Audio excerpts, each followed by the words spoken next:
Hello everyone, welcome back to easy English literature. आज हम एक बहुत ही इंटरेस्टिंग लिटरेरी टेक्निक के बारे में बात करेंगे जिसे कहते हैं स्ट्रीम ऑफ कॉन्शियसनेस। तो चलो समझते हैं स्ट्रीम ऑफ कॉन्शियसनेस क्या होता है। तो हमारा stream of consciousness English literature का एक ऐसा लिटरेरी टेक्निक है जिसमें हमारा जो राइटर होता है वो ये कोशिश करता है कि वो इंसान के मन में चल रहे विचारों के स्वाभाविक प्रवाह को दिखाए। जो हमारे थॉट्स होते हैं वो उनको वैसे ही दिखाए जैसे वो चलते रहते हैं। जैसे असल जीवन में हमारे जो विचार होते हैं वो एकदम सीधे या व्यवस्थित नहीं होते हैं। हमें कभी भी कोई भी विचार आ जाता है, अचानक से अभी हम एक चीज़ सोच रहे होते हैं कि उसी टाइम हम दूसरी चीज़ के बारे में सोचना स्टार्ट कर देते हैं।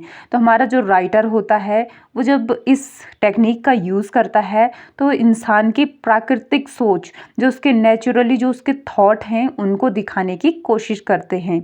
चलो स्ट्रीम ऑफ कॉन्शियसनेस का बेसिक मीनिंग देखते हैं। Stream of consciousness is a narrative technique that presents a character's inner thoughts exactly as they occur in the mind। हमने क्या बोला, स्ट्रीम ऑफ कॉन्शियसनेस एक नैरेटिव टेक्निक है, यानी इसको नैरेट किया जाता है जिसमें जो हमारा राइटर होता है वो कैरेक्टर के मन में चल रहे विचारों को सेम उसी तरह दिखाता है जैसे कि वो रियलिटी में होते हैं, वास्तव में जैसे वो होते हैं। एक्स्ट्रा इसमें हमारा राइटर कुछ भी नहीं जोड़ता है या कुछ भी इसमें ऐसा नहीं दिखाता है जो कि झूठ हो। वास्तव में वास्तविकता जैसी होगी सेम हमारा राइटर वैसे दिखाएगा। These thoughts may appear incomplete, disorganised और jumping from one idea to another.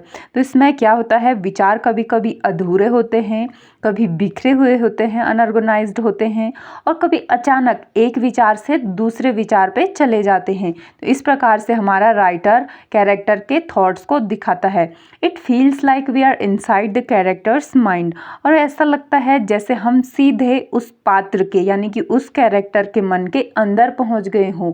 इस प्रकार से हमारा राइटर कैरेक्टर के मन के विचारों को दिखाता है, शो करता है। And stream of consciousness technique के मेन फीचर्स क्या हैं, चलो देखते हैं। The main feature of stream of consciousness is the continuous flow of thoughts. तो हमने क्या बोला कि जो हमारी ये टेक्निक होती है इसकी सबसे बड़ी विशेषता ये है कि विचारों का लगातार चलते रहना, एक विचार से दूसरा, दूसरे से तीसरा, और इसी रियलिटी को हमारा राइटर दिखाता है। The writer focuses more on the inner mind of the character than on external events. और जो हमारा राइटर होता है वो एक्सटर्नल वर्ल्ड की घटनाओं पे ज़्यादा ध्यान नहीं देता है, बल्कि जो हमारे कैरेक्टर का इनर माइंड है उस पर फोकस किया जाता है, उस पर ध्यान दिया जाता है, उसके रियल थॉट्स को दिखाया जाता है। The language may sometimes appear irregular because it follows the natural thinking process। तो इसमें क्या होता है, कभी कभी हमारी जो लैंग्वेज होती है वो हमें ऐसी लग सकती है कि कोई ये लैंग्वेज किसी रूल को फॉलो नहीं कर रही है, या ऐसे कुछ प्रकार से कहीं पे इजी लैंग्वेज, कहीं पे टफ हमारा राइटर यूज़ करता है, क्योंकि ये सीधे सीधे कैरेक्टर के प्राकृतिक जो ढंग हैं सोचने के उन चीज़ों को फॉलो करती है। जैसा कैरेक्टर के मन में चल रहा है सेम वैसे दिखाएगा, चाहे वो विचार आधा हो चाहे वो पूरा हो, वो आधे विचार को भी दिखाएगा हमारा राइटर, और जो कंप्लीट उसका थॉट है उसको भी दिखाएगा। तो इस प्रकार से इसकी लैंग्वेज इरेगुलर लग सकती है। एग्जाम्पल के साथ समझाते हैं कि जब हमारा writer stream of consciousness technique का यूज़ करता है तो वो किस प्रकार से लिखता है या हमारे कैरेक्टर को किस प्रकार से दिखाता है। तो मान लीजिए एक व्यक्ति है और वो सड़क पर चल रहा है। ये यहाँ पे व्यक्ति नहीं है, हमारे राइटर ने इसको एज अ कैरेक्टर लिया है।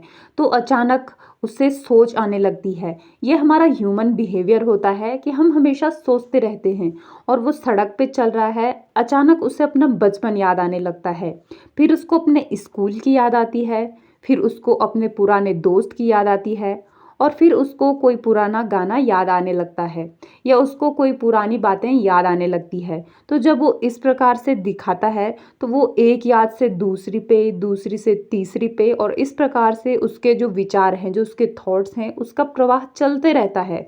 तो इसी प्रकार हमारा राइटर उसको बिल्कुल ऐसे ही दिखाएगा, चाहे उसके थॉट्स कंप्लीट हो चाहे उसके थॉट अधूरे हों।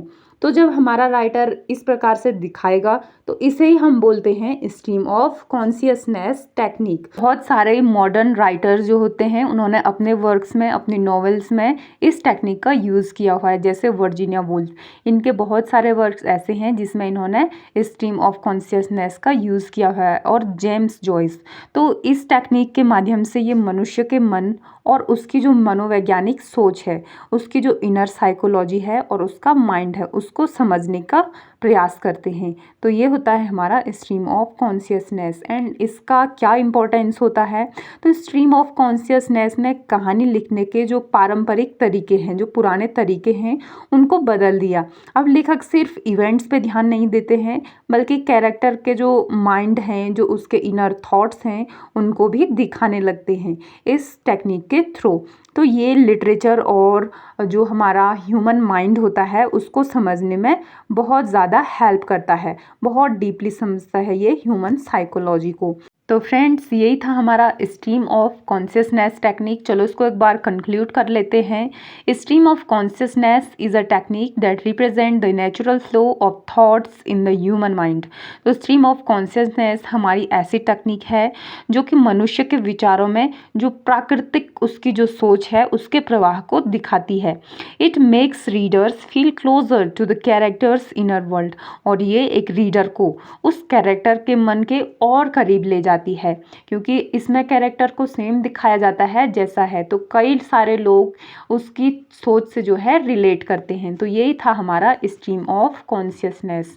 आज की वीडियो में बस इतना ही, और मिलेंगे नेक्स्ट वीडियो में एक नए टॉपिक के साथ।